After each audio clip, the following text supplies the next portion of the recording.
Welcome to Combat Sports Talk, a podcast dedicated to UFC and Bellator discussion, the MMA community, and combat sports in general. I'm your host, Ryan Smith, and joining me this week are the guys who have the worst taste in walkout music, KC Onyebuchi and John Keys. What kind of intro is that? I wanted dead air there. Just soak in how ridiculous that statement was. I know, man, and just like I said, you fear the psychological warfare, man. Good Lord, I like rocking, man. I don't know what you're talking about. Okay, so just so our fans can know, before the show, we're sitting here talking about walkout music.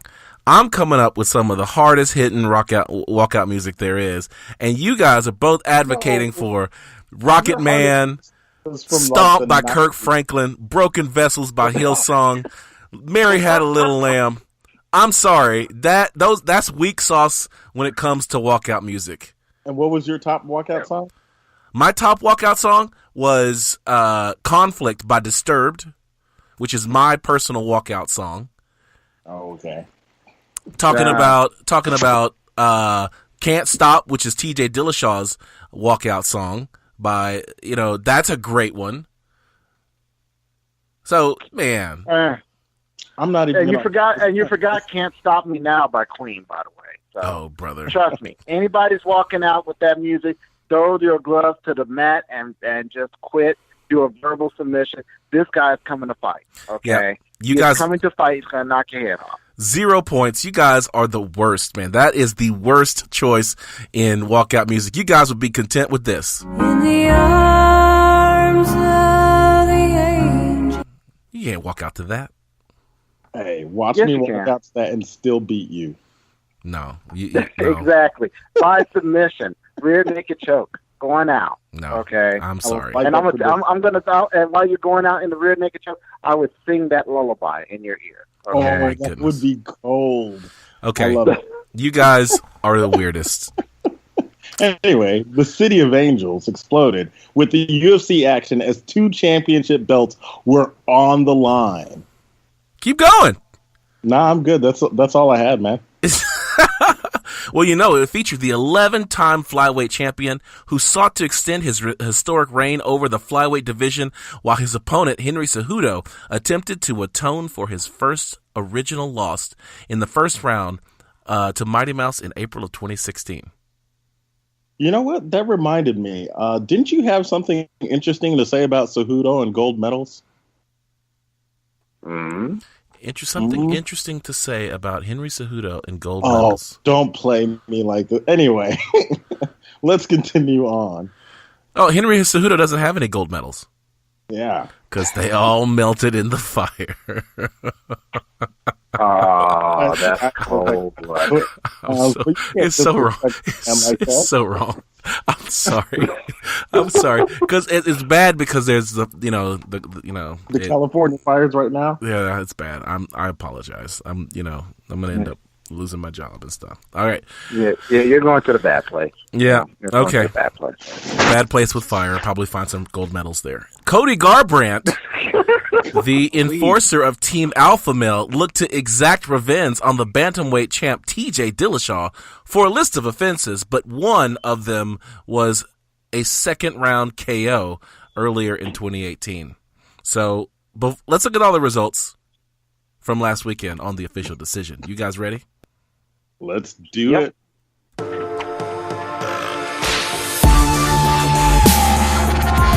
official decision.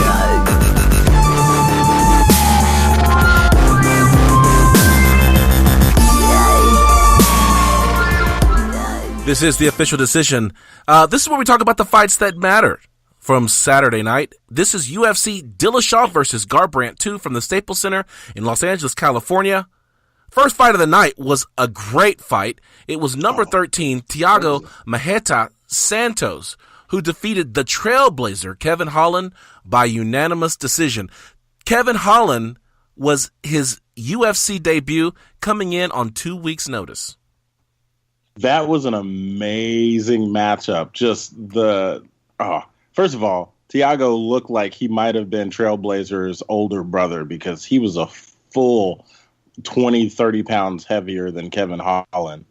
But still, between the power of those punches from Thiago, the explosiveness from Kevin Holland, man, that was a matchup to watch. Holy man, there's a lot going on there.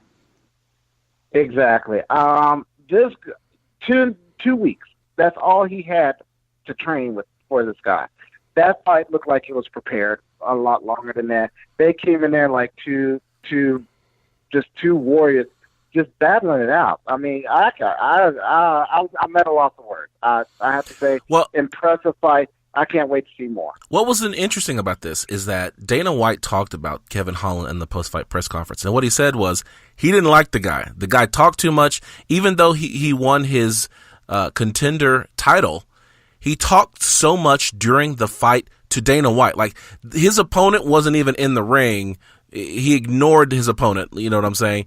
Was talking to Dana White the entire time, finished his opponent, and Dana White was like, I don't need another mouth in the UFC. I don't want this guy. So when Thiago Santos' opponent fell out, Dana White was like, I'm just going to call up some of these contender guys and have them fight. They all turned it down. They all turned it down. You know, Thiago Santos was like, you want some of this, old man? And everybody was like, nope. So that matchup changed Dana's perception. It has to have. It absolutely did. Dana White was like, then call Big Mouth. See if Big Mouth will take this fight. Big Mouth took the fight with 2 weeks' notice, came in there and put on an amazing fight. And what Dana White said was, we are going to get him another fight in the UFC. We're going to get him a full training camp, and we're going to see what he can do. So this guy, even though he talked a lot, and he even talked in the ring, his mouthpiece fell out of his mouth twice in the middle of him talking, but he's a hometown hero. He's based out of DFW. This guy is amazing. He's long. I mean, he's reminiscent of John Jones, but with, a lot more talking. And I'm excited about him. So we'll talk about him a little bit later in the show. Next fight, J.J. Aldrich defeated Polyana Viana via unanimous decision. This is a fight that I gave J.J. Aldrich zero chance of winning. So I'm going to go ahead and give myself one of these.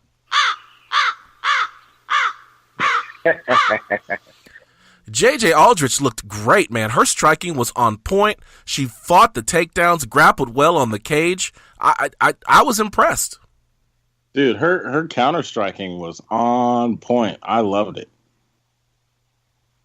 Once again, another great fight. She was good with her striking. Technical skills were good. That was a good fight. I mean, I have to say, that was the second good fight. You expect one low fight in the pay-per-view. There wasn't one this time. Absolutely not.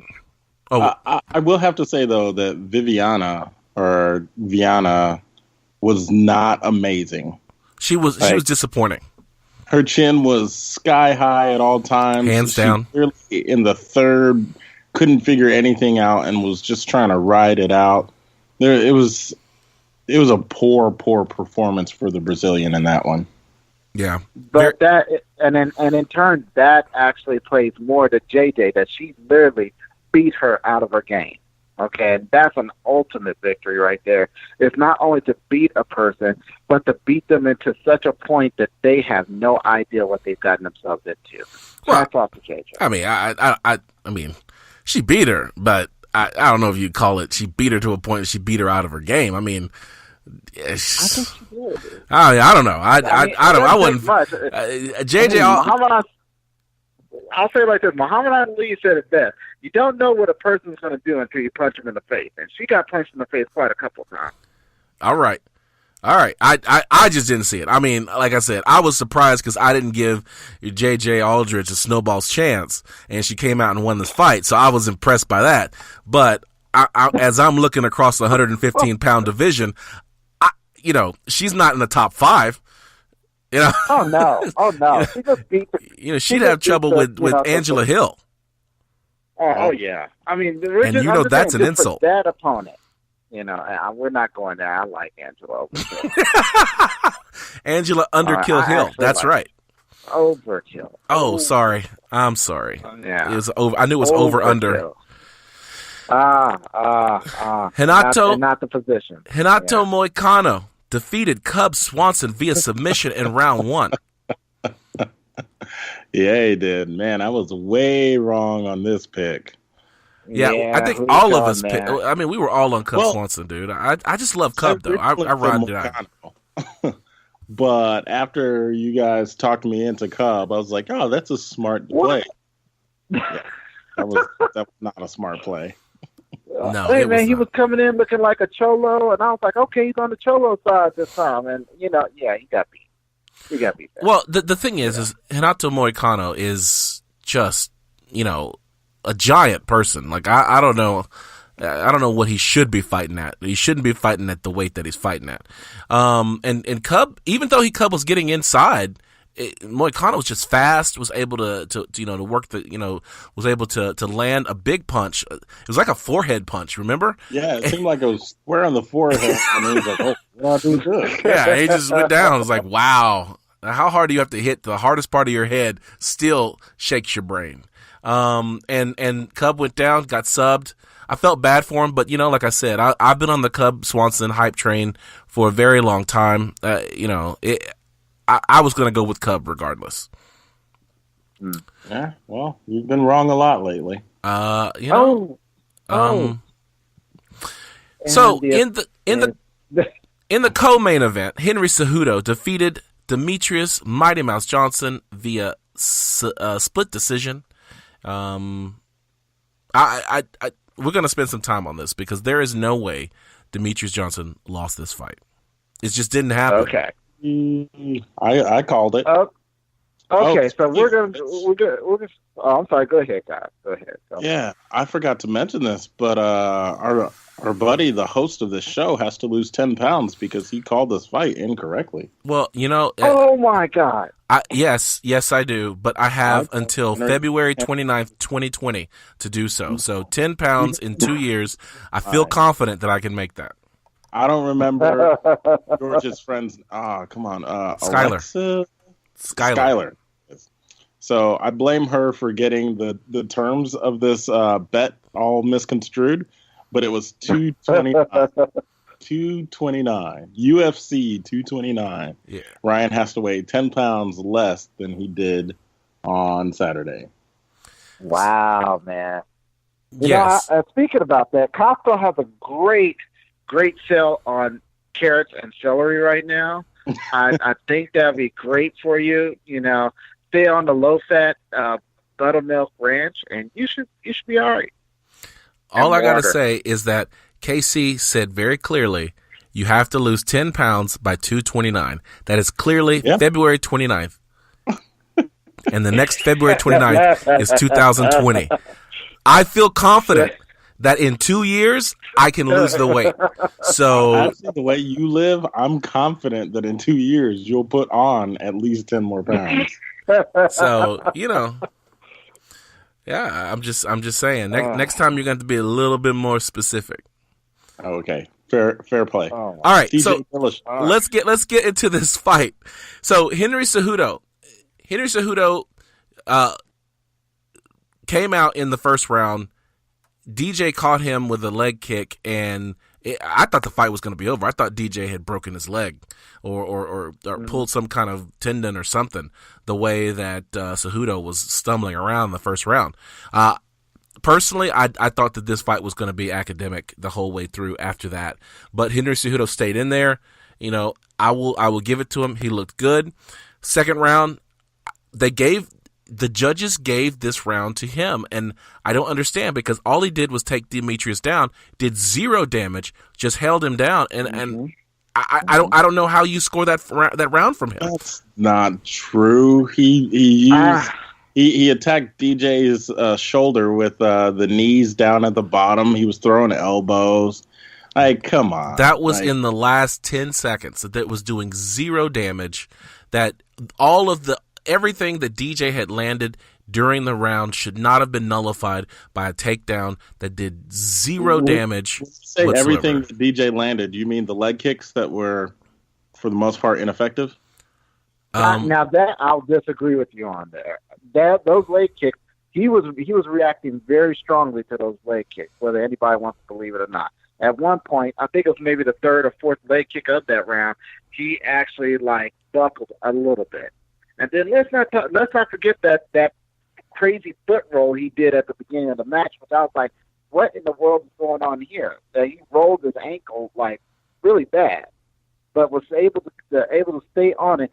But DJ capitalized on that. He actually went for that leg and made him switch stances on that three times. Yeah, I personally, the fight was close, but at the same time, I've said it before, is to be the champion, you have to beat the champion. I did not see Henry Cejudo beat Demetrious Johnson. He fought a close fight, much better than his first outing, but the fact is Demetrious Johnson won that fight, should be the 12-time flyweight champion, but the rule number one for the UFC, not for me, but for the UFC, is don't leave it in the hands of the judges, and the judges will do that to you. Okay. All right. Now to answer that one, I can't answer that because I had to look it up because I, like you, did not believe that Cejudo did enough to beat Demetrious Johnson. And by the new rules that they've adopted for judges on how they rate the fights, rate the rounds at least, he didn't. If they went by the old rules, which I call the Greg Jackson Book of Victory, because if anybody that's new to the game, Greg Jackson is the head coach at Jackson Winklejohn, okay, where John Jones trained. Yes, in Albuquerque. And he is a tactical genius, okay? In my opinion, the reason why they changed the rules was because how good Greg Jackson used the rules. The number one rule that Greg Jackson used, okay, takedown. Take them down once a round, and you will win. You'll guarantee a win, okay? And that's exactly what Henry Cejudo did. He took Demetrious Johnson down at least, I think, once per round, if you really look at it, because he had 5 takedowns. And he took them down for those 5 times. Even though he just laid and prayed on them, he did a little damage, okay? But he kept them down for the most part. The judges were, in my opinion, and a lot of people's opinion from what I've read so far, have been thinking that those judges were going by the old scoring rules, which it doesn't matter because to the new rules, it's what you do once you get them on the ground. If you effectively dominate them on the ground, do effective control on the ground. Yeah, control and passing. You have to pass and you have to control. There was no passing. Exactly. It was only control. There was no damage. He passed twice. But that's inconsequential because you're right all the way. But it's the fact that he just throwing him to the ground. No, that's not enough.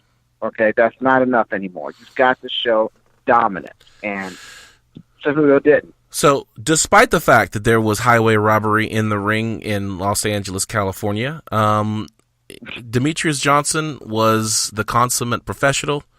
Congratulated Henry Cejudo on his victory. Henry Cejudo proceeded to immediately call out the winner of TJ Dillashaw and Cody Garbrandt. Dude hadn't had the championship belt for 5 minutes, and he's already calling for a super fight with the champion of the heavier division. That's 100% what you wanted, though. No, it's not what I wanted.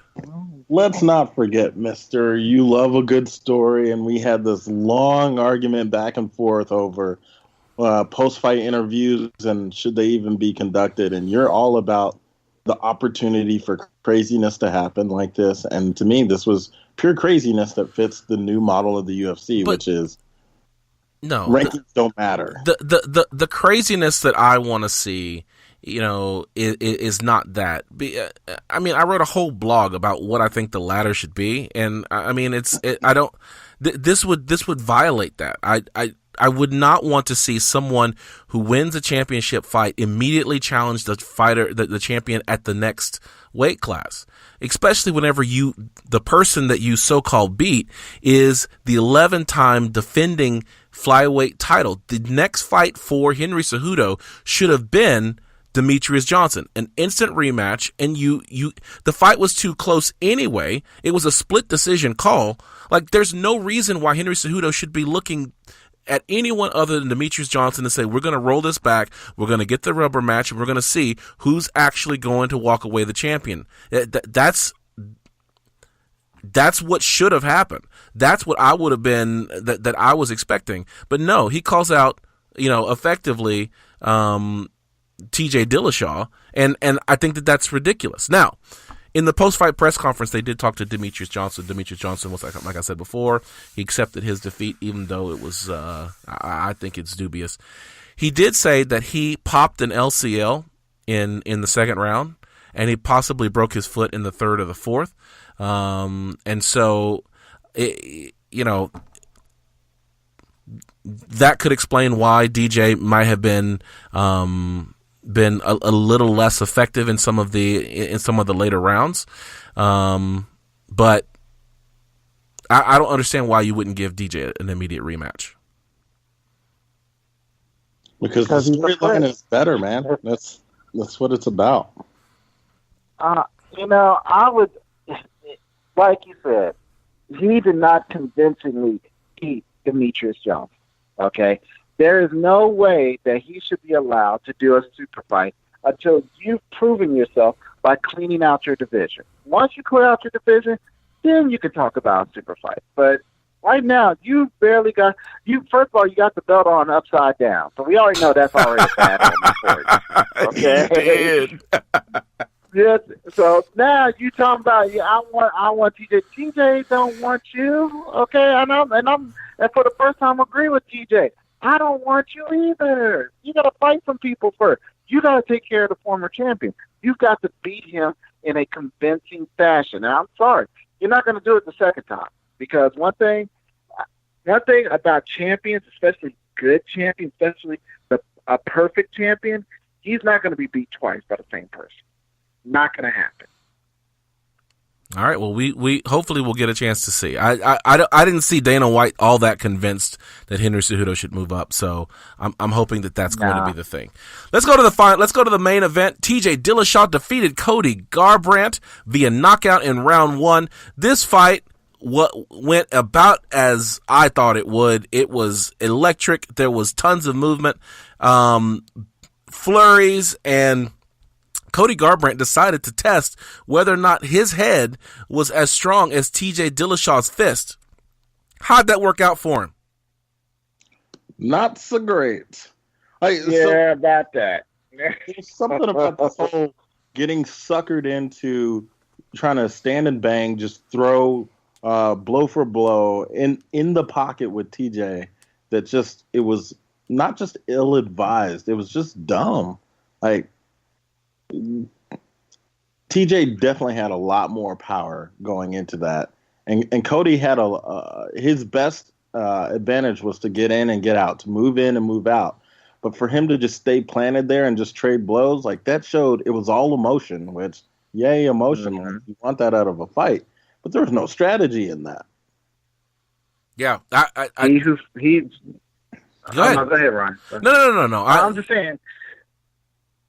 All I'm saying is, when your opponent's teacher is nicknamed Bang, you do not stay in his face and fight this guy. You hit the angle like you are a trained boxer should, which Cody Garbrandt has. That's his bread and butter, is his boxing. He should have stuck to the angles, left the emotions at the door, because he should have realized that TJ is going to come in there for a win as much as he was. So, I feel bad. I feel bad for Garbrandt for going in there with all that emotions, but I have to eat crow and respect Dillashaw's ability.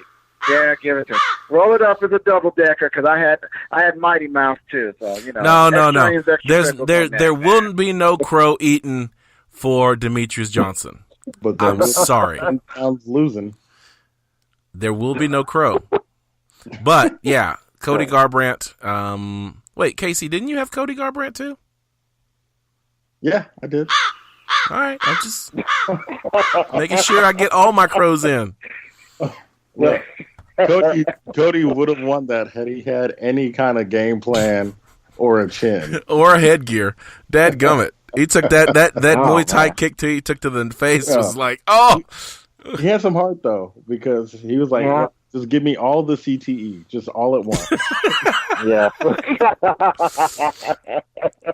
All right, Yeah. let's close the book on this one and put it on the shelf. This one is history.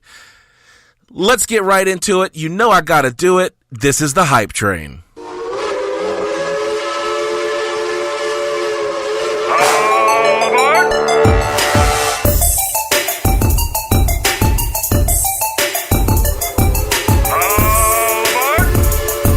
The Hype Train.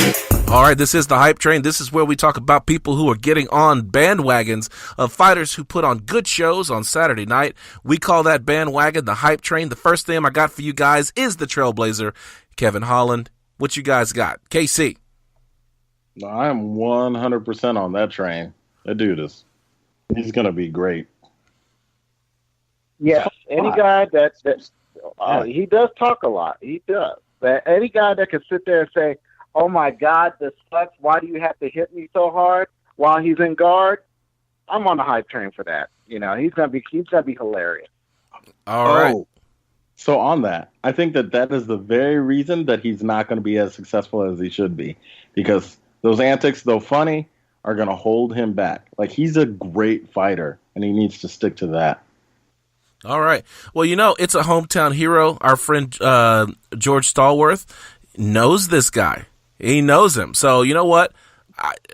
I'm going to go ahead and get on the Hype Train. I believe in him. He's a hometown hero. Kevin Holland, we got your back at Combat Sports Talk. Next one, John, JJ Aldrich. You on this Hype Train? Yes. I will jump on this Hype Train. Yeah, I'm going to jump on it, man.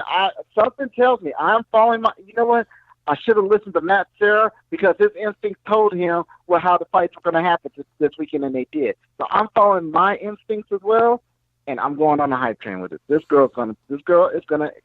going to progress far. She may not make it all the way, but I think she's got heart. I think she's going to do it. Casey? There's my instinct. I like her, but I'm not ready to jump on her train. Not yet. She's fighting out of Denver. She's fighting out of Colorado, Westminster, right? Yep. It means I'm pretty sure she does her strength and conditioning with Rose over at Landau Performance, and those dudes are dope. I mean, they make great athletes there. Well, you saw Pat Barry's in her corner. Yeah. So is that good or bad? No, Pat Barry's in her corner. So no, you said you're pretty sure that she trains with Rose. I'm like, yeah, Pat Barry is in her corner. So Pat Barry is her coach. Yeah, but the strength and conditioning, like, they usually go over to the Landau Performance Center there.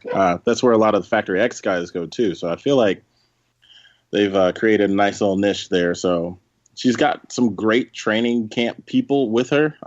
But does that make her great? I don't know. I say no. Well, I say say when surrounded by greatness, it helps you to evolve. No, I say no. Because somebody got to be the punching bag. You know, KC's surrounded by greatness. He turned out he was the punching bag. So, in my defense, I fight against real fighters. Like, I'm okay that I get my face beat in weekly. Yeah, well, you know. So I'm not on the JJ Aldrich Hype Train. I got to see her do something. Let her face one of those top 5 people. I guess because she trains with Rose, she's not going to actually vie for the title until Joanna Jędrzejczyk gets it back. So we'll see what happens there. Renato Moicano. Got to get that H sound in there. Renato Moicano. KC, you on that Hype Train? Not even a little bit. All right, John. I can't. Sorry. Yeah. Why would we be on this dude's Hype Train? Because he has a legitimate claim to the title now. I mean, Cub was number 5. He's got a legitimate claim to number 5. Once you get to number 5, you should start talking about title shots. What? No, Yes. I don't know about that. I don't know. A little bit higher. You're one fight away from a title shot at number 5. You gotta be. I'm not on this fight train. I'm not on this Hype Train either. I just wanted to say, you don't discount this guy. Okay. The new champion of the flyweight division, Henry Cejudo. Either one of you guys on the hype train for this guy, the messenger? Oh, yeah. I've been calling it for a little bit. That time he's had to train, I think he's put together quite the package. The dude's the full. I mean, he probably needs to work on his jiu-jitsu, but his wrestling, clearly world class. His striking, on point. He's a well-rounded fighter, man. I like him.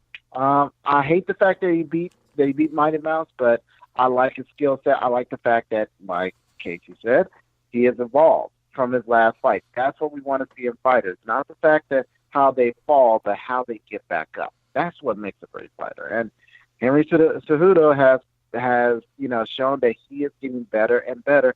So you can't help but to get on this train. Is that so? Y'all have a bon voyage, because I'm not getting on this hype train. What? No. Okay. Let me just. I'll let it go. Okay, but listen. I respect him as a fighter. I mean, he's done a lot of amazing things.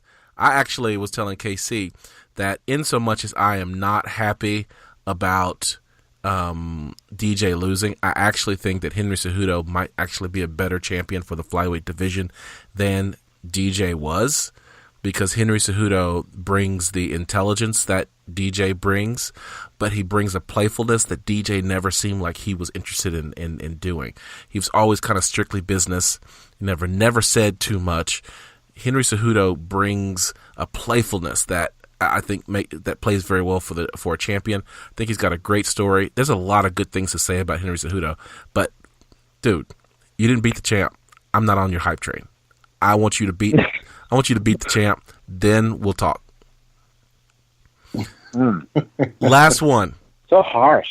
TJ, I'm bitter, dude. Don't you know this by now? I am bitter. Man. TJ Dillashaw on that hype train. John. What's the next segment? Oh, wow. That is like you just said, TJ Dillashaw, he's an evolved fighter. Okay, he's an evolved fighter.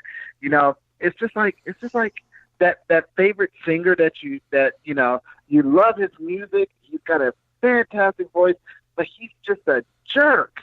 And that's what I think about TJ Dillashaw. He's a good fighter. Can't be mad at the dude. He's a boss-ridden student. You can't be mad at the guy that loves the liver punch. I'm sorry, but at the same time, the way how he broke away from Team Alpha Male, that makes you a jerk. Okay, if I'm understanding the situation completely, it makes you a complete jerk. He's right. Fighters break from camps all the time, but it's how you break. It's how you keep your friendship and your loyalty. All right. Dillashaw did the snake route. All right, KC. I just don't like TJ as a human. He's not relatable. He's not kind. He's a step away from the WWE style, and I refuse to be on his hype train. Like, is he a great fighter? Yeah, absolutely. Is he one of the greatest? Nah. Well, I'm going to say this. I'm not on this hype train either. But I am standing on. I like talent. When someone has a talent like TJ Dillashaw has, I didn't like TJ Dillashaw in The Ultimate Fighter. I didn't like TJ Dillashaw after The Ultimate Fighter. I didn't like TJ Dillashaw after he did what he did to Team Alpha Male. Which is like you were talking about. I mean, the dude wears snake, like his walkout shirt was a snake, because he's embraced the backstab that he did to Team Alpha Male. But the thing is that I can't hate on the fact that the guy is an outstanding fighter. I mean, he's a great fighter. Yeah. And so when the one thing that he has that's holding him back, that's holding me back from getting on the hype train, is that he still has to have his day of reckoning with Dominic Cruz. And so Dominic Cruz really is the only guy that he still needs to beat at bantamweight in order to make that claim on the greatest bantamweight of all time. I will get on the hype train for that if he can beat Dominic Cruz. Even if I don't like him, even if I think that he's bad for what he did, I do believe that you should respect the talent, and that is what's going to get me on that hype train. Let him come in there, let him beat Dominic Cruz, and then I'll be like, yeah, I don't like this ride, but I got to get to this destination, so I'll take the Dillashaw train. There should be no such thing as greatest bantamweight. Well, that's what they're calling him, but like they were calling Stipe Miocic the greatest heavyweight until he met, the greatest 206-pound champion. There's too many greatest in the sport. Like everybody wants to be the greatest. If you're 150 pounds, under 150, you get to sit down and not be a part of this conversation. All right. Well, there is a way to fix that, and that's if we do a one-night tournament, get all the quote-unquote greatest in there, and we rumble it out and find out who's what. There you go. I'm the greatest. DJ versus Miocic. At UFC 1, we would. Okay. Oh, that would be it'd be like, me throwing a sack of potatoes around, man. That'd be great. If you could catch the sack of potatoes, that's the problem. DJ, he's crazy fast. All right, so there you go. All the trains have left the station. Let's go into Finding the Angles.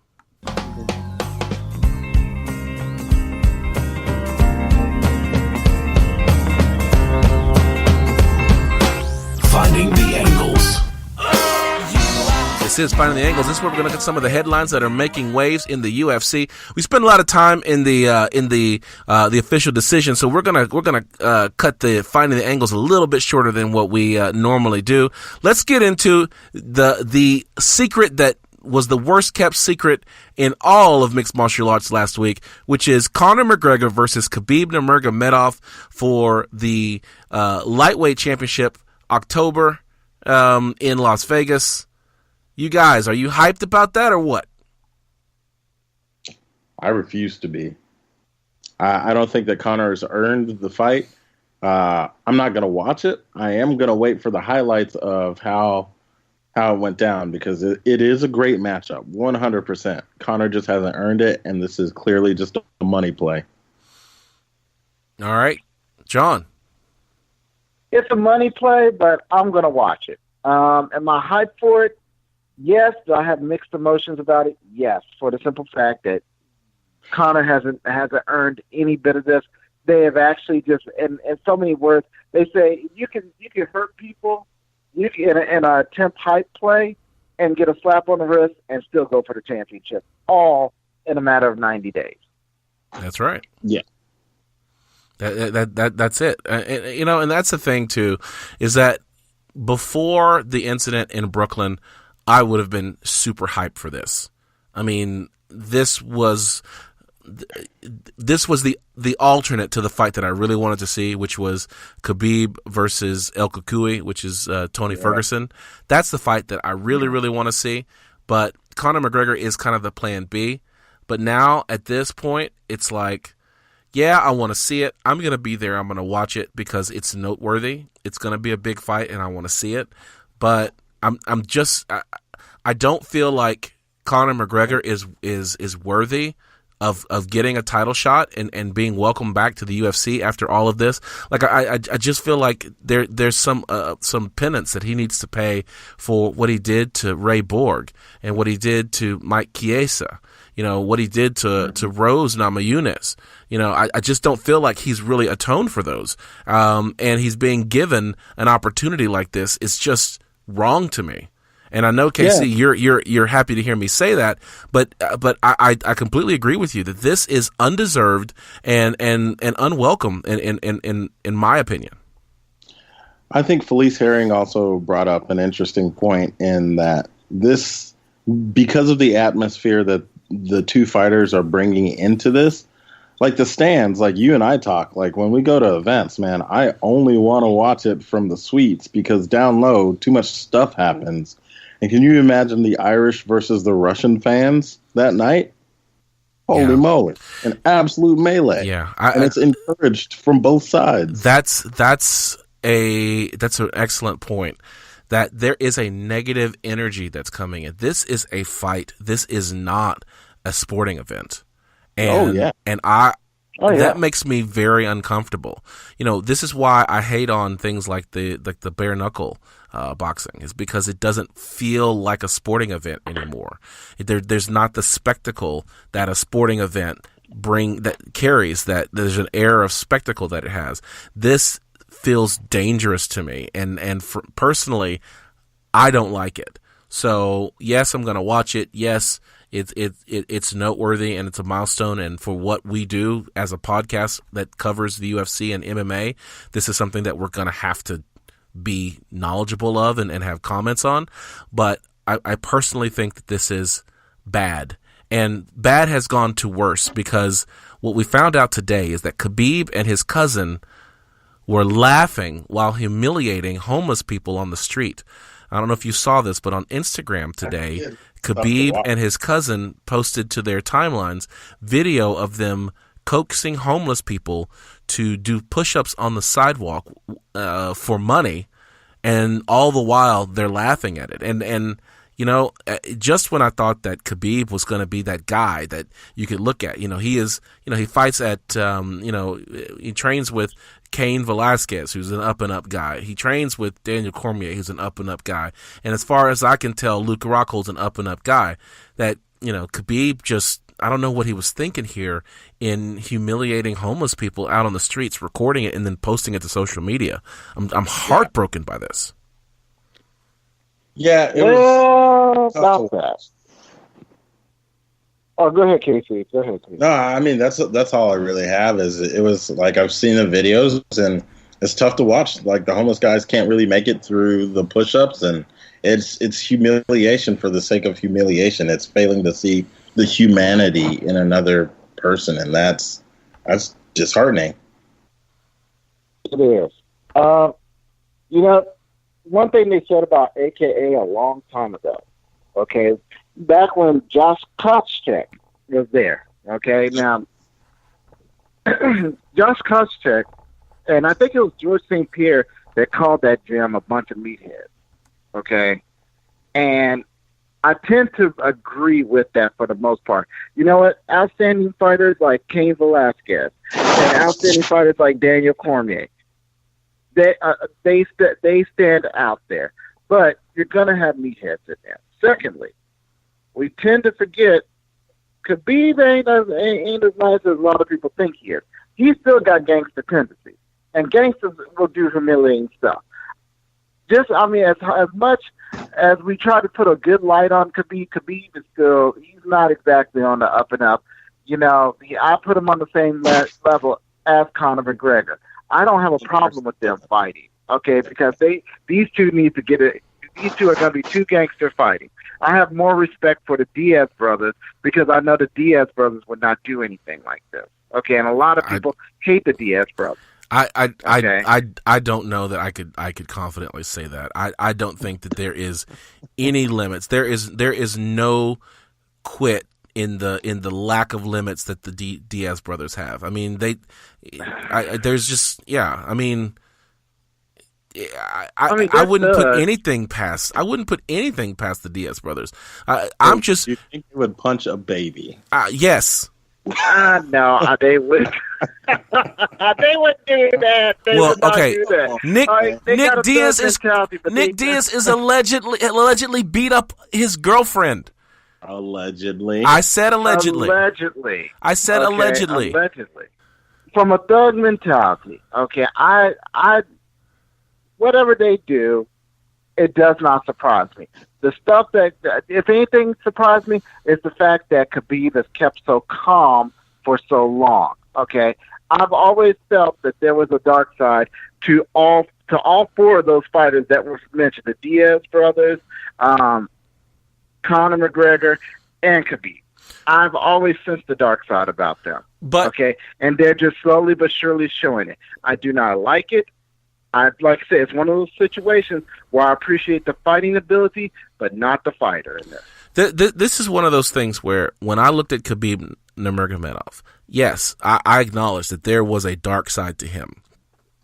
I mean, the dude the dude comes from, this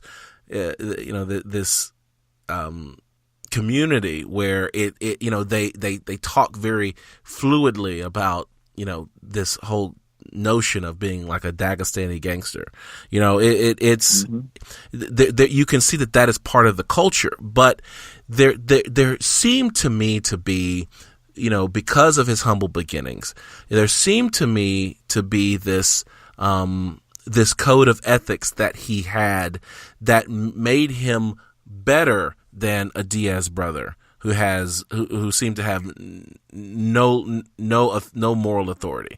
It seemed to me that he was better than Conor McGregor, who was loud and obnoxious and all of the things that Conor McGregor brings to the UFC.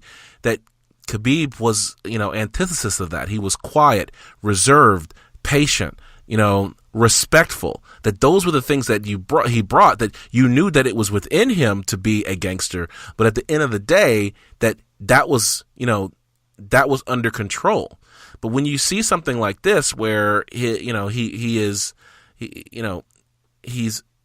abusing, defenseless people in the form of, humiliating homeless people, it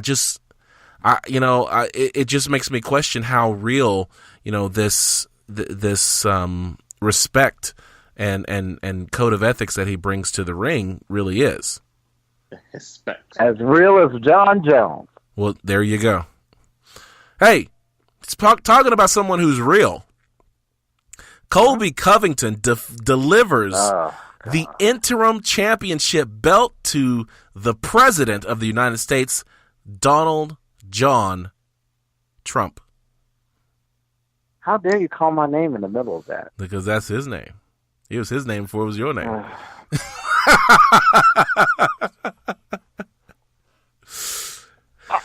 I don't even know how to respond to that, man. Okay.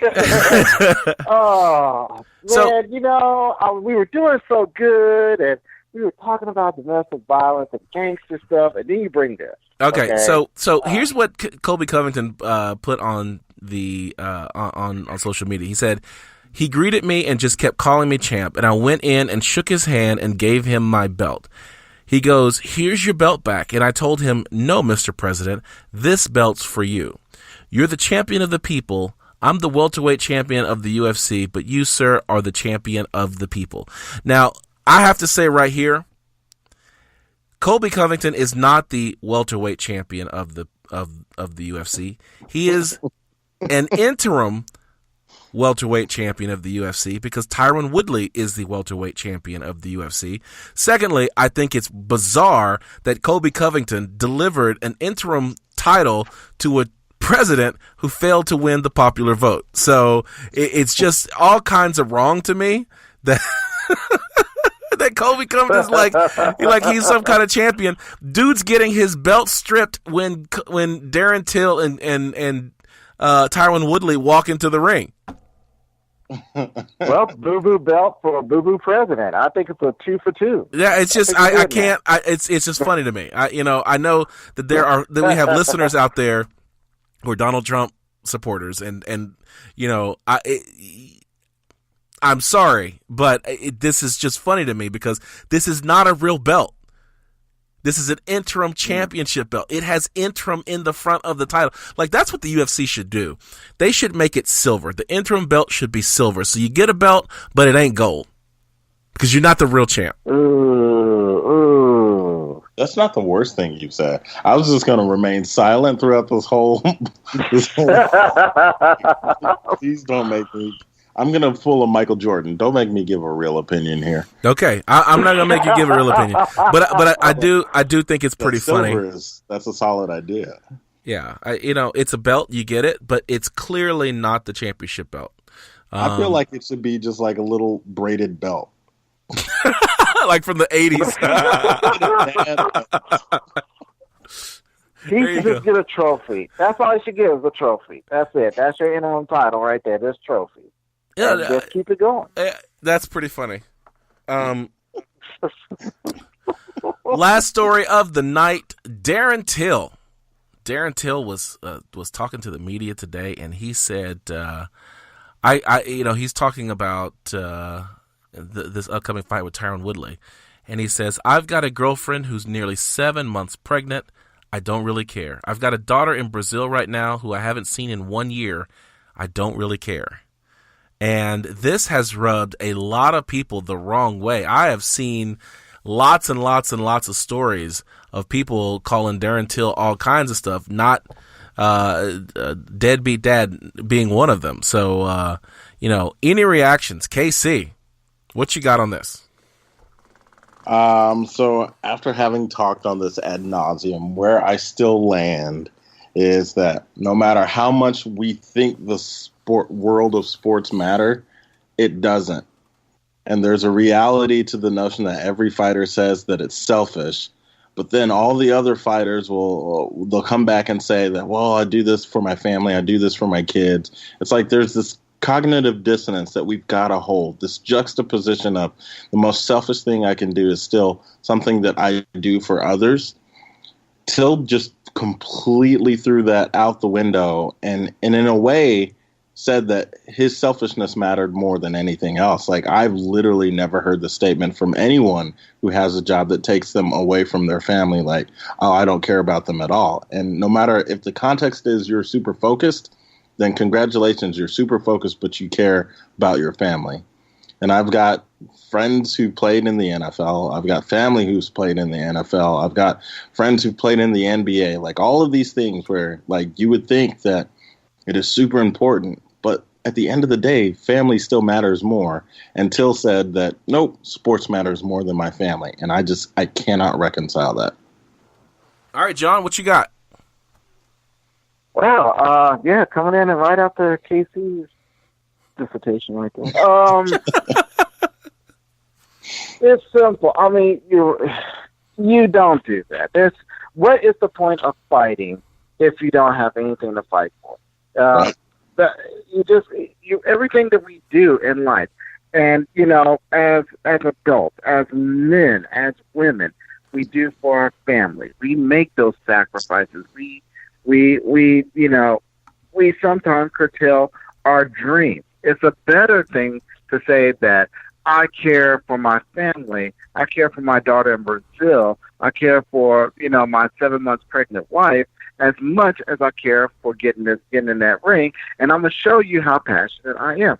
He could have went that route, but he didn't. He sat there and said that, he has a wife that's 7 months pregnant. I don't care. He has a child in Brazil that he hasn't seen in a year. I don't care. Everybody's got.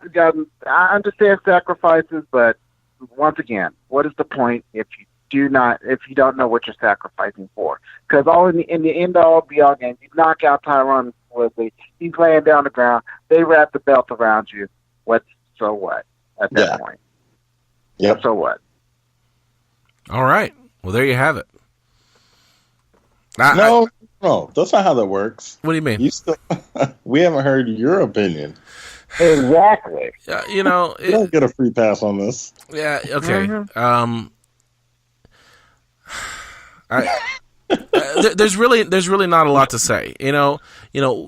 When Casey sent me this article earlier this morning, and I didn't want to believe that Darren Till really didn't care. It's one of those things where it's like, you say something, there's context. I want to give you benefit of the doubt.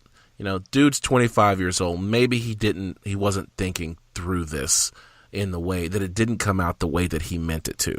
But if you look at just just what he said, it's problematic. I'm a father of 3 kids. My job takes me to places where I don't get to see them. I don't enjoy being without my kids and not seeing my kids. I would never say that I don't care, that I don't see them, that I'm working on something greater, that's going to benefit them in the long run. So therefore I don't care. Because I do. I sincerely do care. So I can't jive with Darren Till on this. But at the same time, one of the things that I wanted to do was just check and see, man, did Darren Till, is this the way that he's always been? And the reality is that Darren Till has said a lot of things about his family in the past. You know, going back to September 2017, you know, he talked about, he says, it's not easy being away from my daughter because I love her and she's my little bit of daylight. This is all for her and me and her mother because I want us all to have a good life. So, you know, when I compare what he said in September 2017 to what he said in August of 2018, you know, there's some discord there. You know, he also said in September, when I see myself getting paid good money by the UFC and I know my daughter is watching me on TV, it's all worth it in the end to be away from her for that much time. It's a big sacrifice, but it's worth it. So is this a person who really doesn't care about his child? When you go up to May 2018, you know, he's talking about it. And what he says is, I had to leave her to chase greatness. She's really too young at this point to understand it all, so it's good. This is what has to be done, so you do it. So, you know, I know that we're standing on this point that there is nothing that should override your duty to your family and the love that you have for your children and your girlfriend or your wife. But things that he said in the past lead me to believe that Darren Till actually really does care, especially whenever you look at all of his quote from today or from yesterday, where he says you can't have worries outside the game. So he's talking about it in context of distractions on, having distractions. And so then he goes, you can't have worries outside the game. I've got a girlfriend who's nearly 7 months pregnant. I don't really care. I feel like there's something more there given the context of everything else he said. So to wrap this all up, is what he said to this month problematic? Absolutely. Does what he said in May and September contradict what he says in August? It does. So what's the real story? I think that's something that we don't know. Okay. I think, okay, now that you said it like that, that's almost like how Thanos felt when he threw Gamora over the edge. Spoiler alert. Hold on. Spoiler alert. What? If you haven't seen Infinity War Episode 1, stop. If you haven't seen Infinity War Episode 1 by today, you have failed. What's that? I was going to watch it this weekend with my girlfriend. It just came out on Blu-ray. Okay. That's all. That's the only point that I'm going to throw out there. All right. Trust me, there's plenty more stuff going on there. You're going to have to watch it like 5 times like I did. Okay? I almost threw my laptop trying to avoid that. Okay, so we'll revisit this next week when everybody's all on the same page. Okay, apparently. All right. That's 3 months, man. Wait a minute, May, June, July, August. 4 months, man. Goodness, it's 4 months. Just so much cheaper to watch it at home, and I can talk in the movie and be like, "Oh no, he didn't. Oh, you better run." Okay, well, there's what I did. I've actually, broke one of my own personal rules. Thou shalt not. Spoiler alert, but I didn't know. So. Yeah. All right, that's fine. Okay. I got your sentiment though. You invoked the right words. Me having seen it at the theater, like everyone else except for Casey. And my girl. Yeah, y'all are some weird people. They didn't see it in the movie. You got to see. Yeah. Like, there are certain things that you have to see in the theater. Like, we went and saw, Black Panther. Yeah, felt like it had to be experienced in the theater. Yeah, generally anything in the Marvel Cinematic Universe you got to see in the theater. Personally, for me, if it's going to be a big blockbuster. Winter Soldier and I didn't watch most of the Captain America stuff in theaters because, there's a lot of action, but I didn't feel like Captain it was America's that. That's the worst superhero, though. Yeah, that's why I was more I'll wait for that to be. Sorry, what? Okay. Wait a minute. Captain America might have been awesome in the comic books, but Captain America in the Marvel Cinematic Universe is about the weakest story in the entire universe. Like, that story is so weak. Hey, listen, this is an MMA podcast. I am not going to get into why we should even care about Captain America. I'm going to tell you why. Okay, I'm going to tell you because Captain America's fighting style is a cross between boxing, judo, karate, mixed with acrobatics. He is the first mixed martial artist. Wait, real quick, guys, real quick. Follow us on social media. On Twitter, Ryan is at CST Ryan, and John is Keys to Victor. Oh, wow. Victory. So Casey's still learning English here, so he's getting his SARS reading. English in Wakanda. You can check out the website at www.combatsportstalk.com. You can find us on iTunes, SoundCloud, Facebook, Instagram, and Spotify. That's right, we on Spotify now. We are big time. So we also have merchandise on Amazon. Search for Combat Sports Talk, and you will find what we have. We also added a new section on the website for live events. What I think I'm going to do for this live event, though, is I'm going to append it to the end of this show, so that you can listen to our real reactions of the UFC 227 fight after this one. So stay tuned, keep playing after the outro goes, and you'll hear the whole main or live event. And then I'll also post it by itself in its entirety. Sweet. Anything else, guys, before we go?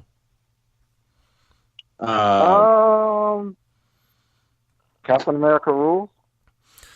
Wakanda forever. All right, there you have it. Our theme music is composed by Scott McCurry at scottdeancountry.com. Casey Onyebuchi produced our lead-ins. Thank you for joining us for another edition of Combat Sports Talk. For John Keys and Casey Onyebuchi, I'm Ryan Smith, reminding you to keep your hands up, your chin tucked, and throw bombs.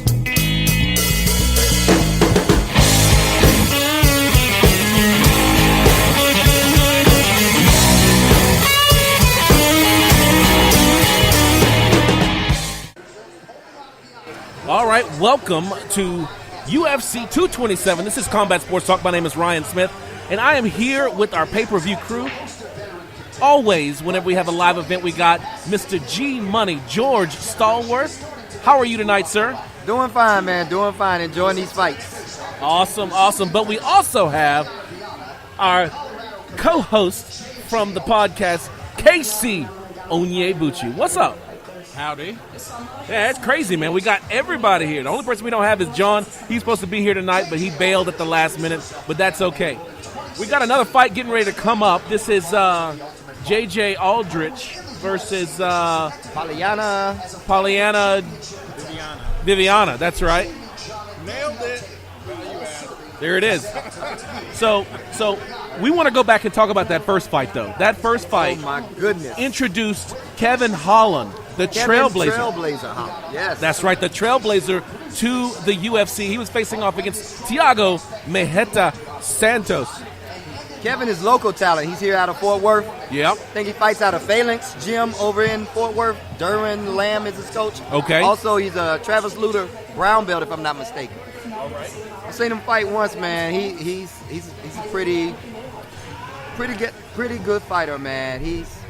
Today was impressive for that to be his UFC debut. Oh my gosh! He showed some heart. The fight that I saw him in, man, literally, he was leaning over the cage, talking to the referees and the judges about what they were going to go do later on. He's while got he's some beating. swagger to him. Yeah, I dig that. He's going to be a hot ticket in the future, man. Yeah. Well, absolutely. I mean, he was in a lot of bad situations during this fight, but he found a way to minimize the damage, to give himself an opportunity, and even throw back some pretty exciting different types of strikes. It was amazing. Dude, on the bottom, he was throwing elbows like he was comfortable with it. Like, This is where I want to be. You're the one in a bad situation. Definitely a dangerous dude. I can't wait to see. Maybe not have Thiago as your first entry Going to the against UFC. 14th, what? Thiago's ranked 14th? 13. Yeah. right out the gate. 13 for him. Golly, that was dangerous. Absolutely, and the thing is that it was a late fight replacement as well. Yeah. So to come in there, without a lot of time to fully prepare and to do what he did, I'm truly impressed by the Trailblazer. All right, so let's look at this next fight. We got J.J. Aldrich. I haven't seen her fight, but just by her picture, I was not impressed. I'm not impressed by her pictures. I don't remember who I've seen her fight before. She takes a lot of damage. And if I'm not mistaken, Pollyanna is a pretty decent striker. I'm definitely going to go with Pollyanna on this one. Absolutely. I got Pollyanna as well. The highlights that they were showing were just pretty devastating. Like she's got a lot of things she brings to the octagon. Mm-hmm. If I'm not mistaken, I think JJ is Irish, if I'm not mistaken. Yes. There you go. There's the contribution by KC Onyebuchi. So I bring up the Irish, though, just to comment on our good friend Conor McGregor. There it is. So we're definitely going to be talking about the upcoming Conor and Khabib fight, taking place October 6th in Vegas. Is that right? Yes, that's right. And her actual name is Pollyanna Viana. Wow, okay. Gonna be a killer. Brian, I think we might have to start to relive your theory on fighters. Absolutely. Well, got a Brazilian walking to the cage. Got a Brazilian walking to the cage. This fight is in Los Angeles, though. That's close enough to Brazil. So I'm just gonna go ahead and say we're gonna call this Brazil tonight. And I got Pollyanna in this. I think this fight's gonna go just this first round. I think we're gonna see a finish. I'm really interested in seeing her striking. What her striking looks like. All right. Well, those are our pick. Did you pick? I picked these. All right. So KC chose not to pick. So we're going to go ahead. We'll be back right after this fight. All right. We are back. The results are in. J.J. Aldrich wins by unanimous decision.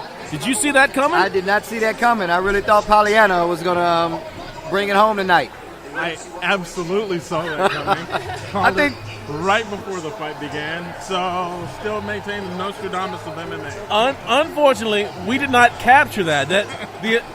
Your picks are like Sasquatch. It's elusive. You can't record it. So much like you making weight for our fight. We ain't fighting. All right. So, yeah, I was pretty disappointed by what Pollyanna Viana did in the ring. I was expecting her as a Brazilian Jiu-Jitsu champion. I was expecting her to be able to take this fight to the ground, impose her will on this fight, and finish this thing early. From the highlights I saw, I thought her striking was going to be a lot better. The biggest thing I noticed is that she did not keep her hands up at all. There was no guard, no defense, no anything. She was just constantly eating shots from JJ. Absolutely. It was shocking to see how JJ Aldrich was able to land big shots to the face at will. I mean, there was nothing, no head movement, no hands up, anything. It was amateur striking out there. It was amateur night. Granted, though, I just saw Pat in her corner, so I'm guessing maybe she's training with Thug Rose. Thug Rose. I wouldn't be surprised if that's leveled JJ up. Well, that could be. With Rose Namajunas and the work that she's been able to do, we've seen her grow to be able to dominate someone like Joanna Jędrzejczyk, who's one of my personal favorite fighters. If they have a secret, if they have a system that they're able to teach other fighters, we're going to be seeing a lot of great things coming out of the fight camps in Colorado. It wouldn't surprise me. Rose just says if she can keep Pat off the liquor, everything will be fine. But speaking of the other side of the coin with Rose, Joanna, did you see her performance last week? I did. I am biased. I am a big Joanna Jędrzejczyk homer, so I thought she did an amazing job. But the fact is that Tisha Torres was half her size. She was tiny. Tisha Torres is tiny compared to Joanna Jędrzejczyk. I'm going to have to go back and rewatch You go back and watch that. Joanna Jędrzejczyk stood at least a full head taller than Tisha Torres. Joanna's kind of skinny. She is skinny, but yeah, Torres is thick, but she's real small. So once the fight, I mean, she really tried to push Joanna Jędrzejczyk up against the cage, tried to grapple her kind of like Randy Couture style. But by the time we got to the third round, Joanna Jędrzejczyk had gotten her distance, started teeing off, and it was just it was just academic at that point. Speaking of last week's card, I hadn't had a chance to really talk with you about it. Did you see the emotional outburst from Jose Aldo? Oh my goodness! I was happy to see him win. You know, the thing is, and this was the dispute that I had with KC over here, is the fact that I had picked Jeremy Stephens and he had picked Jose Aldo. I personally thought that Jose Aldo, after having lost twice to Max Holloway, that we had seen the better days of Jose Aldo. I mean, I thought it was over. I didn't think that it was all that much of an impressive performance. I mean, he landed the shot that he needed, absolutely. But I can't say I just felt that was Jose Aldo of old. Well, it wasn't, because if it was, you know, we would have seen someone who would have heavily leveraged the leg kicks. Right. We would have seen someone who was dynamic and fast on the feet and with his hands. But he's gotten older. Some people call this post-USADA Jose. Well, you know that post-USADA Aldo. You know, that's possible. Maybe that's why he's not able to do what he's been able to do in the past. But what I can say is that body shot landed like pre-USADA Jose Aldo. That body shot, I mean, he closed down. The body system shut down, and we're like, we're gonna have to reboot, Control Alt Delete. That's one of those Control Alt Delete punches. So coming up, the next fight here is Cub Swanson and Renato Moicano. Yeah. How's it pronounced? Moicano. I like Cubs. I ride or die with Cub Swanson. So whether or not, I mean, he's fighting T. City Ortega, whether or not he's fighting Frankie Edgar, I'm going with Cub Swanson. So I'm not going to change now. Cub Swanson's my dude. I'm loving the mustache that Cub is rocking, so I'm rolling with Cub.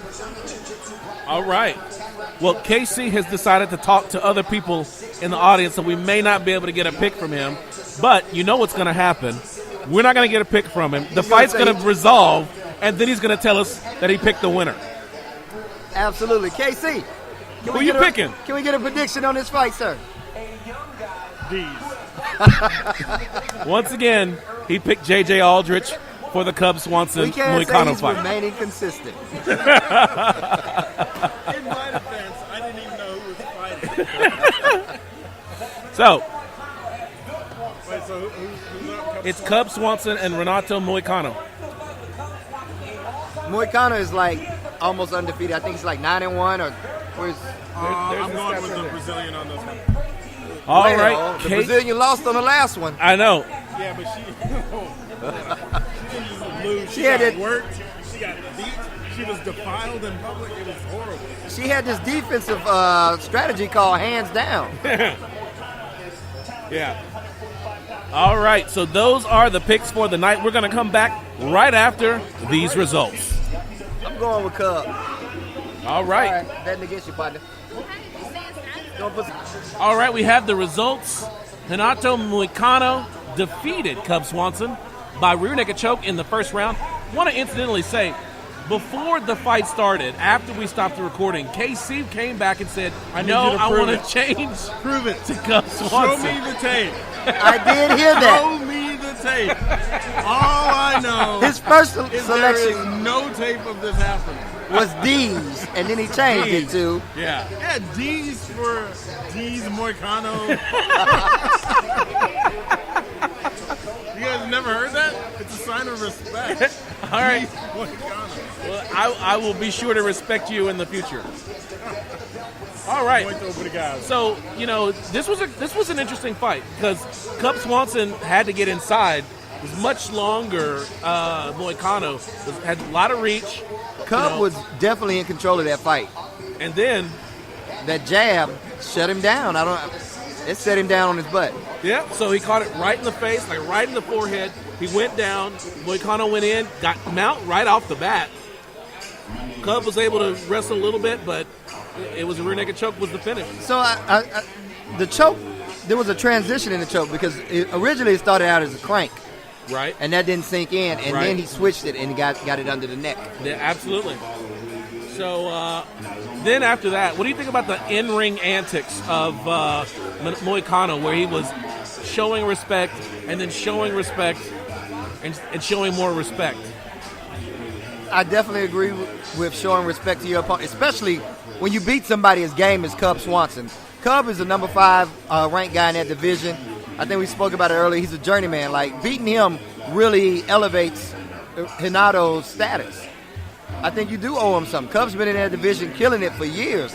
They talked about his stats at the beginning. He's got, like, the most wins in the UFC and WEC history. He's got, like, 15 wins. I'm still in shock, though, behind that fight. I didn't see it coming. I did not see that coming. I didn't see it coming.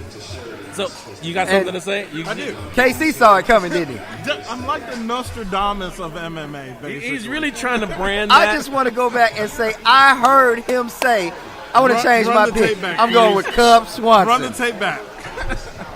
No, but seriously, though, there was something about the way that Moicano showed respect at the end. Like, initially it's too much for me, but for all of the things that happen in the ring, I would much rather that be your default. It's like, oh my gosh, I want to show nonstop respect to the point that it's uncomfortable, versus the more like WWE antics that we've been seeing more and more.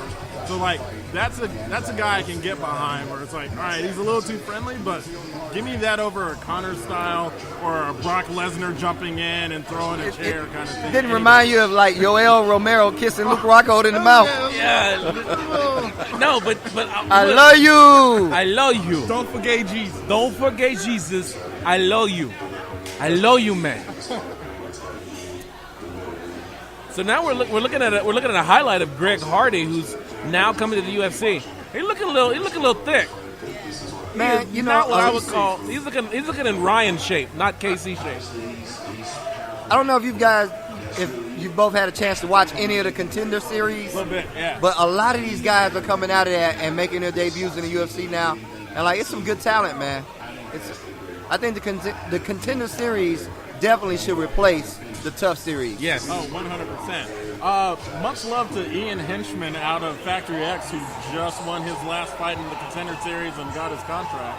He's officially on the site now. Pictures up. We've had a lot of local Dallas guys or DFW guys recently doing the Contender Series and winding up with contracts. Well, you know, that was Holland. Kevin Holland? Kevin Holland came out of the Contender Series. And he actually didn't get a contract off of his fight with the Contender Series. Really? Got another guy, this kid here, I can't pronounce his name, he's Nigerian. Kennedy?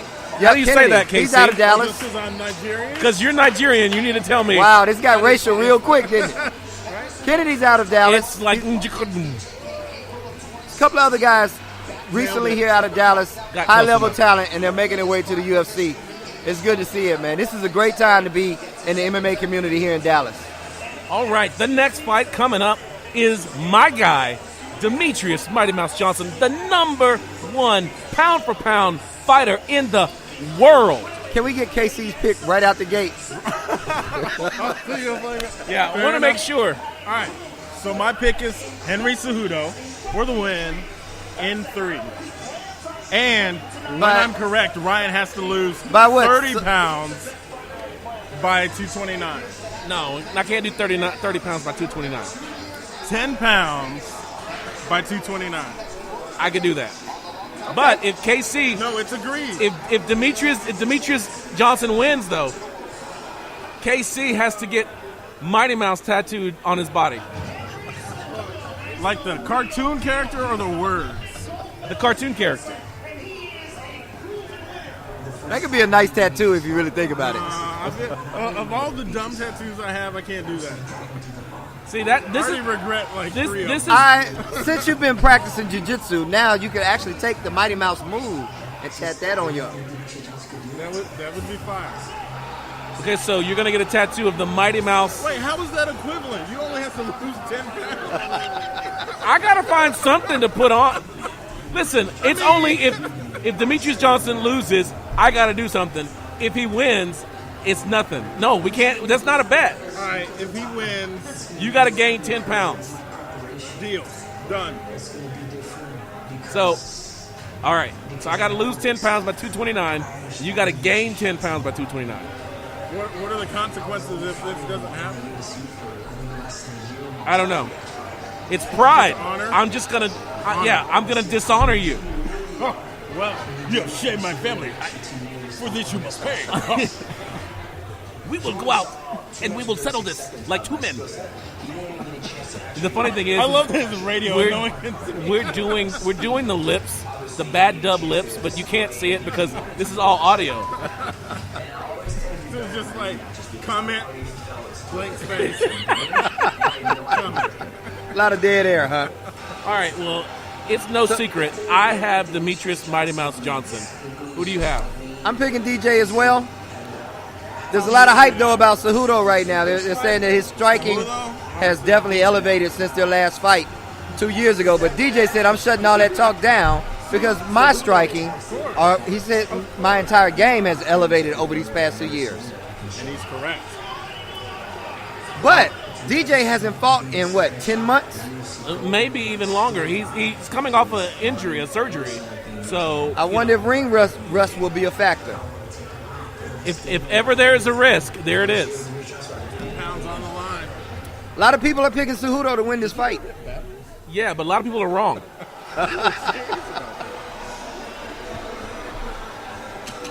Cejudo, por supuesto. The Aztec, the messenger, is coming to the ring. All right, we have all our picks. All we got to do now is watch KC. I do have another question for KC. Okay. Wait. He picked Cejudo to win, third round, but he didn't say by what. Is this a submission? Is he gonna? No, Connor's going to throw... Connor. Yeah, Connor's going to jump into this. And he's going to throw a dolly so that he doesn't have to fight Khabib. And that's how we get the win. Listen. All right. You just never know. Okay. We're in a WWE world. KC has made his pick. He's picked Henry Cejudo. We got 10 pounds on the line. This is... Wait, but my 10 pounds starts at 230. Wait, no, you said you were I thought 240. you were walking around- You told that dude you were 240. Because it sounded better. Oh, no. I'm in the middle. I'm 233. No, Can't we're get gonna to 250, man. That's 200. You got to be 250 by 239. That is untenable. There it is. Nice. So, Mr. Tom Rios, the Renaissance man here, has fixed our on-air light. There you go. Wow, that is bright. All right, we have our picks. We're gonna sign off, and we'll let you know after the results. I need to go look at these judges. All right, so we are back. Why so dejected? Demetrious Johnson. Look, he even put the belt on upside down. That's how in shock Dana was. Demetrious Johnson lost by split decision.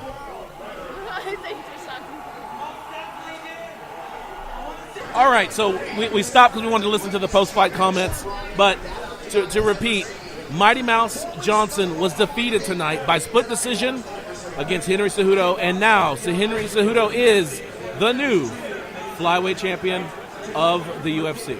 Mighty Mouse was not defeated. He was robbed. Oh, you are correct. This was not Robbed by Sal to beat the D'Amato. champion, you got to beat the champion, not take the champion down and lay on him for a minute and win a round. Two of those judges. We've never seen Mighty Mouse in such deep trouble. Two of those judges gave Cejudo 3 rounds. It's true. I don't know what 3 rounds. Fight were they The watching? second, the fourth, and the fifth. Come on. Second, fourth, 2, 4, 5. That is ridiculous. This is. I'm so disappointed for Mighty Mouse. This was a robbery. I did not see Demetrious Johnson get beat tonight. But you know what? What did the UFC always say? Never leave the fight in the hands of the judges.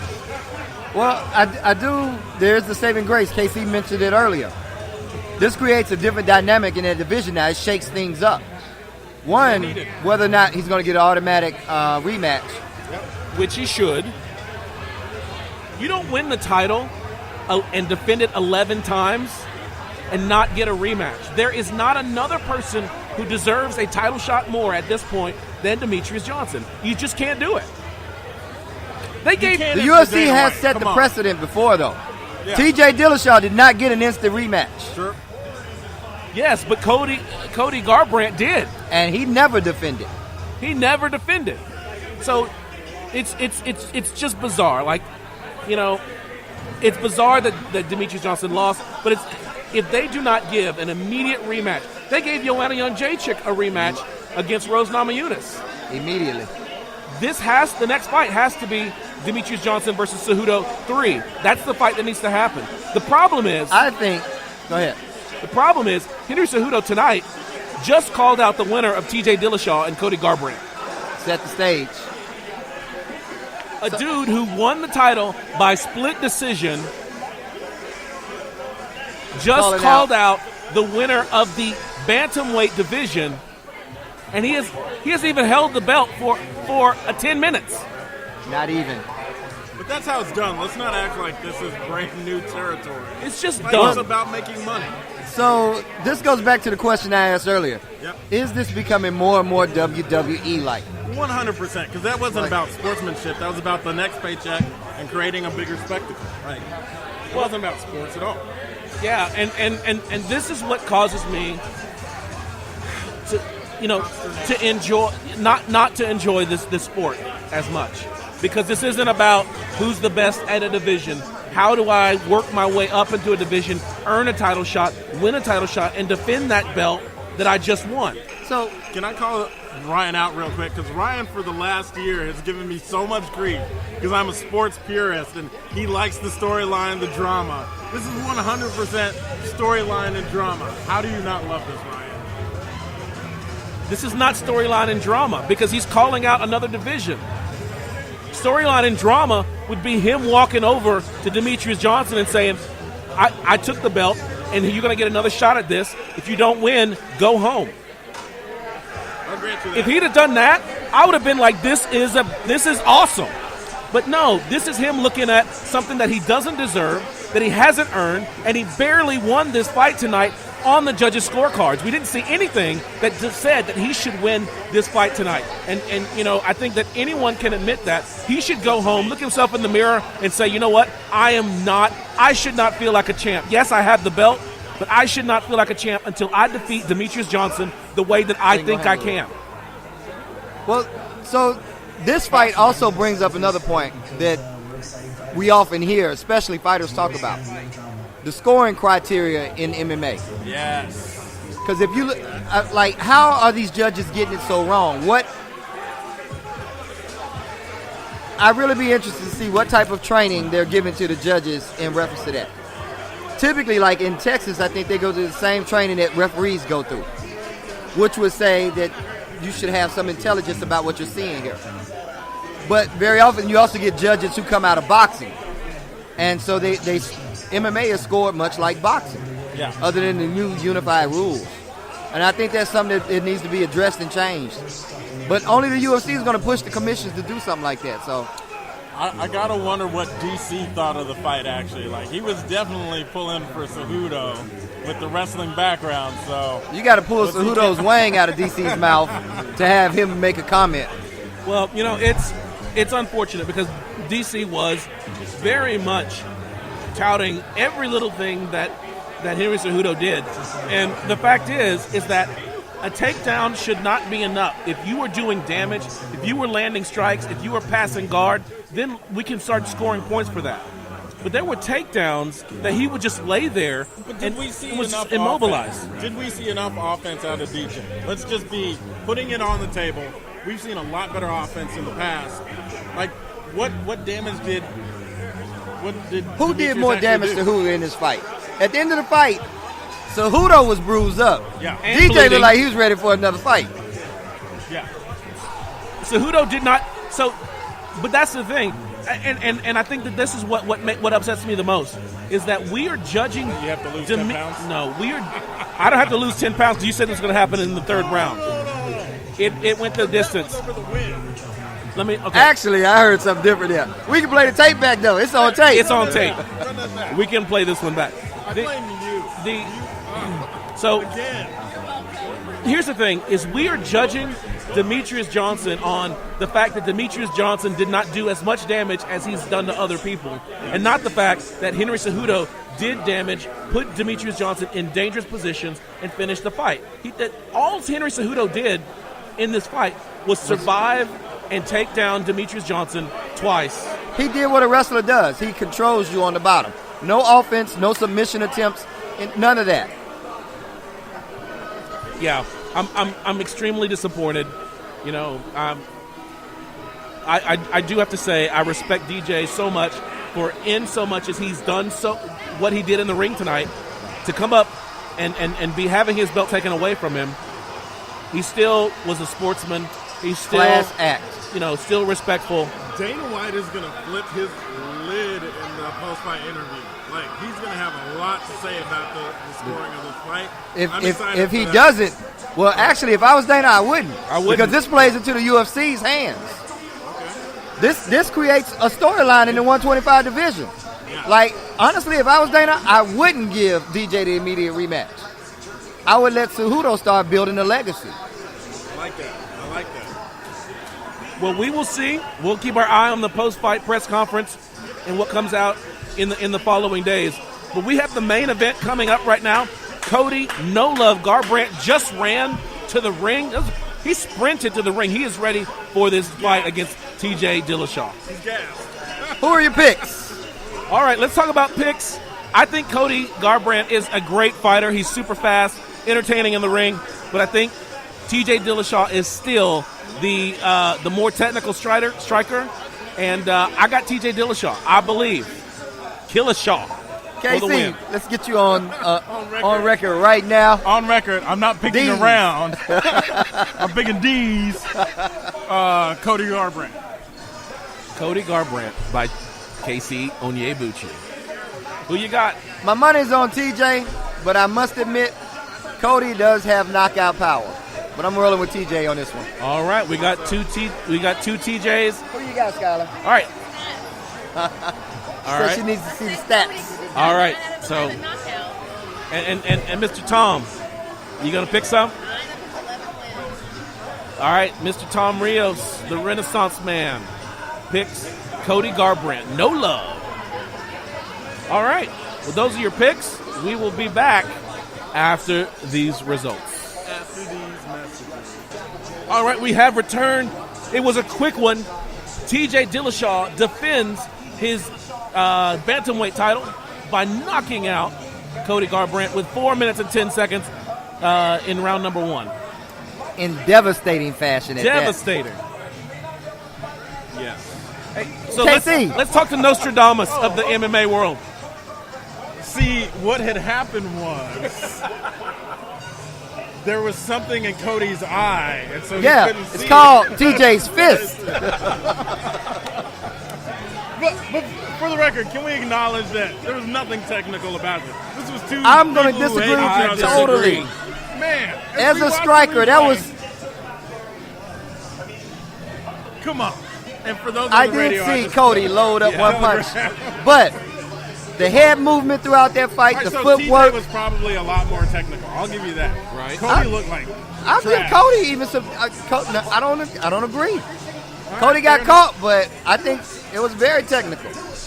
I think there was a lot of There was that one emotion. wind up, yes. There was a lot of emotion, and Cody really should have stepped back on some of this. Like, I don't disagree there. fight better.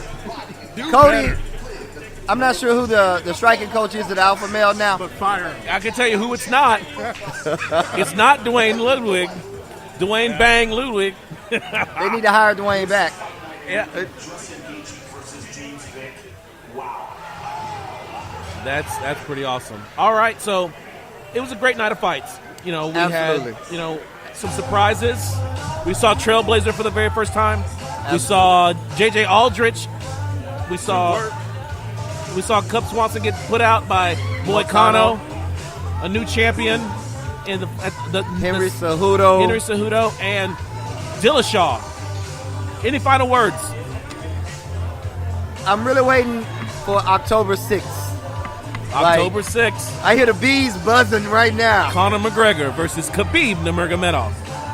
Can we get some on-air predictions right now, No, Casey? I'm not doing any predictions. No. I predict that Conor will throw another buggy and not fight. Let me just say this. For the Khabib and Conor fight, rule number one. Rule number one. That's all I got to say. You listen to the show, you know what rule number one is. Don't leave it in the hand. Never trust a fart. Okay. Y'all don't listen to the show, clearly. Don't leave it in the hands of the judges? No, that's not rule number one. What's rule number one? I'll tell you rule number one off the air. All right, this is Ryan Smith for Combat Sports Talk. Thank you so much for listening, and we will catch you next time. Thank you to G-Money, George Stallworth, and KC D's on Yabuchi. I will catch you later. All right, bye-bye.